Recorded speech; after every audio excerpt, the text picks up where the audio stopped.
Happy May the 4th, everybody. I hope every Star Wars fan gets to enjoy another year of this beautiful franchise, but that being said, have you ever noticed that there aren't enough Star Wars RPGs? I know I'm jumping right into the meat and bones of this video, but the fact is that ever since I started going back into focusing more on RPGs, I've decided to make a deep dive into Star Wars since it's one of my favorite franchises of all time. If you look it up and consider what is available to the customer right now, the fact of the matter is that there are only 4 Star Wars RPGs out right now, and that's absurd. And I say right now because you had things like Star Wars Galaxies which are long gone, maybe not in things like private servers, but as a game that you can just download from any official platform right now, it basically doesn't exist. And this is also taking in consideration that we are considering Star Wars Outlaws, the most recent Star Wars Ubisoft open world game, to be an RPG. And while there are certainly tons of RPG elements to it, such as the deep exploration, the different gear, the crafting, the different skill trees you can improve, I think the line between RPG and action game is pretty blurred when it comes to Outlaws. The main game right after that is none other than KOTOR. Now, this is what a true Star Wars RPG is all about. We're talking deep lore, deep character customization, classes, impactful dialogue choices, and a story that is meaningful paired with a gameplay loop that makes this game highly replayable. This is what we need. But it feels like ever since Star Wars got franchised out to Disney, an RPG just isn't on the table anymore.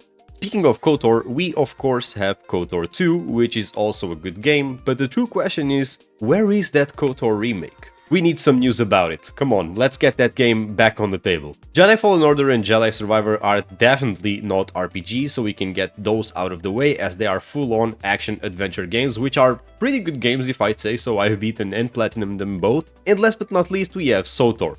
Now, SWTOR is filling some big gaps here in this franchise on the game department because it's the only thing that can fill the role on the RPG department that has any recency to it, and that's only because of the constant updates and events. And I feel like we're reaching here when it comes to calling SWTOR a game that has any type of recency, because the truth is that even the game's YouTube channel has very few updates, and I really don't understand what is keeping this game alive. That being said, I am glad it is alive. It's an amazing game, and even as a solo player, the stories in it are so good that I'd recommend it to all of you, especially BioWare fans.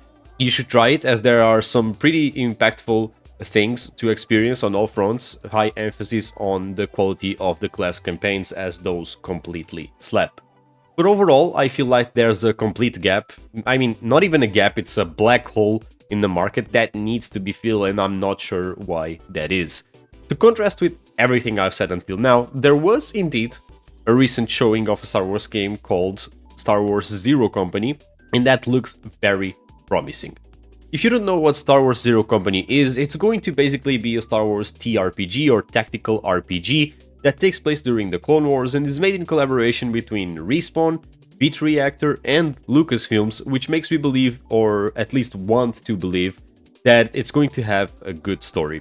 And I don't want to be shooting fireworks before the party, but this might be a good start to a line of Star Wars RPGs. Of course, we also have to mention, or I just decided that I was going to mention because I'm going a bit off script here, that Star Wars Eclipse is still a thing.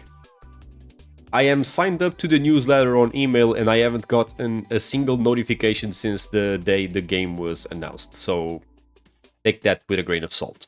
Nevertheless, I don't think a TRPG is something that will catch much attention, even though it is Star Wars, but I'll definitely buy it and give it an honest try. That's been it for today. As you know, I do a ton of MMORPG and RPG content, so if you want some of that, make sure to subscribe. Other than that, happy May the 4th, enjoy Star Wars this month and this year and even this decade. This has been the Retro then. I'm out.